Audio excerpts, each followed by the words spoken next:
Hi, this is Didi Sanchez from Scrappy Gamer DDS, and I'm here to do a share of a semi-tutorial on making an overhead camera mount.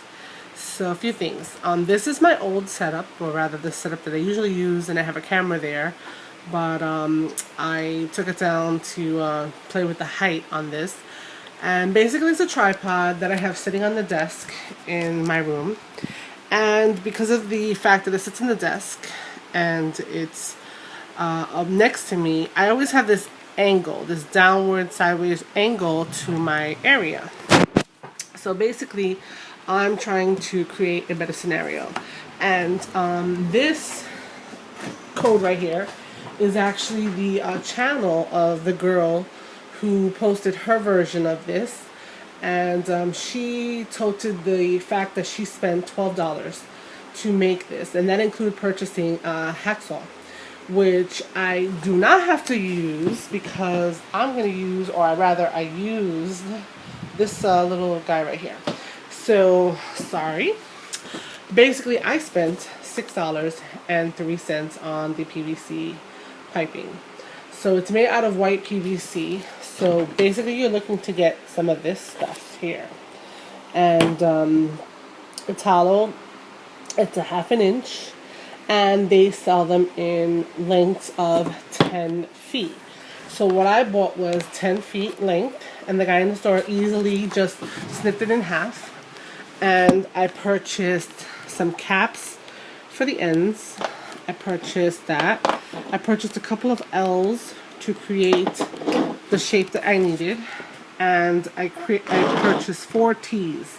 Now specifically, none of these have threading because you just want to slip them right in, so they'll be secure enough and tight enough, but then if you need to disassemble it, it's going to be easy. So after I did all my chopping up, I have all of these pieces. And so what are these pieces about? Well, basically I want to create something that looks kind of like this. Okay?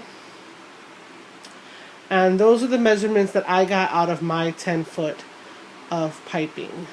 So what's going to happen is, sorry, on the iPad, I think I mentioned that. So it's just a little bit me having to hold it. Basically, my mat, my craft mat, is going to fit right in here. And so I'm creating this L, the C rather, shape around it. So these are going to be the caps. This is going to be the L's, the 90 degrees. And then the T's are going to be placed here so that I can have the height. A T here so that I can have the projection of the arm. A T for the screw part, and then a little bit more, and then I put another T. Now this is a little bit extra. She didn't have this extra one, but I said maybe I might need some weight depending upon how heavy the camera is. But also I was thinking it'd be, you know, if I needed to, because I have an issue with lamps, I could also attach like a lamp. Horrible drawing to here. One of those light, you know, little clamp ones.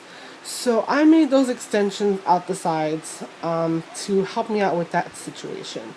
So I've already cut all the pieces, and so the assemblage should go rather quickly. I don't know if I can video this, or maybe just put it together piece by piece. I think I'm going to stop, put together some of it, and then keep going. So hold on. Back. I've assembled the base. So what you see is a C that is going around my craft mat.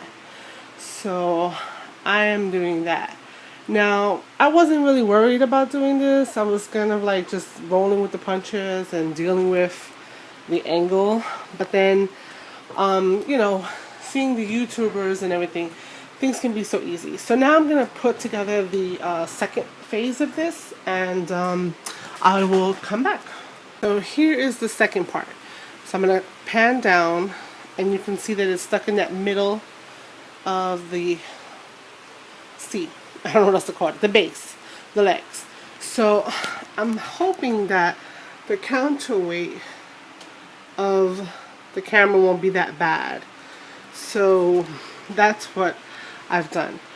And so what I've done is I've done it about, I think it's 30 inches. It seems rather long. I might have to readjust that, but I'm going off of kind of what Oh Snap Gonzo had when she showed her makeshift thing out of wood that her husband did. I think it was 30, but maybe I might have been wrong.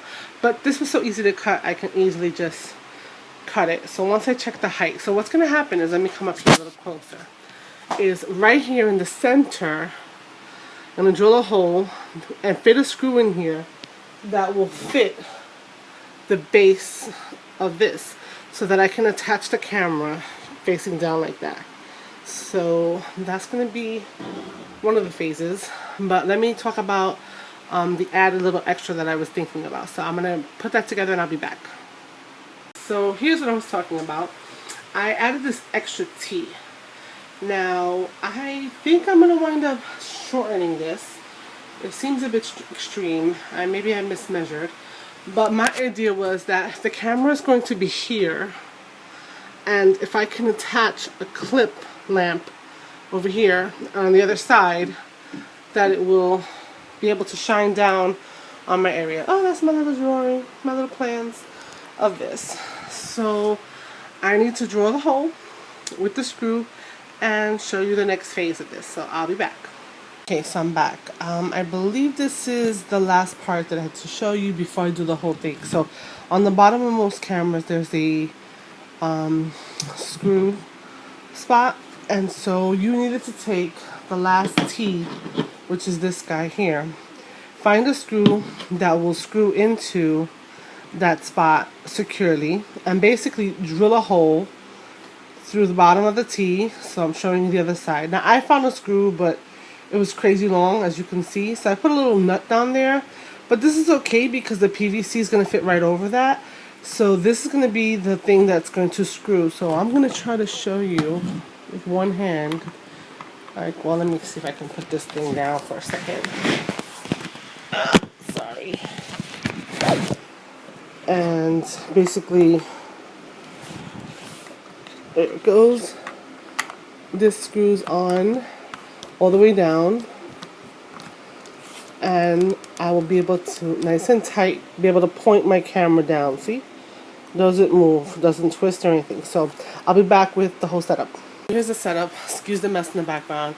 So there would be the workspace. I put a piece of 12 by 12 with my little drawing mock up there.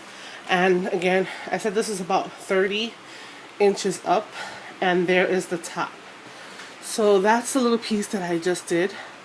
And I'm coming around this way so you can see that it is more or less in the center, pointing towards the center of this device. So I'm gonna maybe have to adjust. Let me see if I can go further out. So that would be, no, that's no good. The whole layout, top to bottom. And on the T on the top, I figure I can clamp some extra lights or something. And let's check out the vantage points. I'm gonna record something from there. Thanks. Okay, so this is my final little bit on this. I have straightened everything out because I noticed that things were a little bit crooked, and it seems like from the quick little test that would be an ideal height, but I'm feeling that it's a little bit wobbly. Let me show you. So I'm going to be adding some caps on the ends of these that match the ones here, so that it has a nice clean finish. And at each of these joins, I'm going to add additional screws. But, so maybe what, I'm going to spend another extra $1 or so. But that's it, guys. So I'm not going to be able to add a video to this here on my iPad from the camera. So I will hopefully be posting one of those. But I hope you guys take on this challenge, and let's see what happens. Alright, thanks for watching.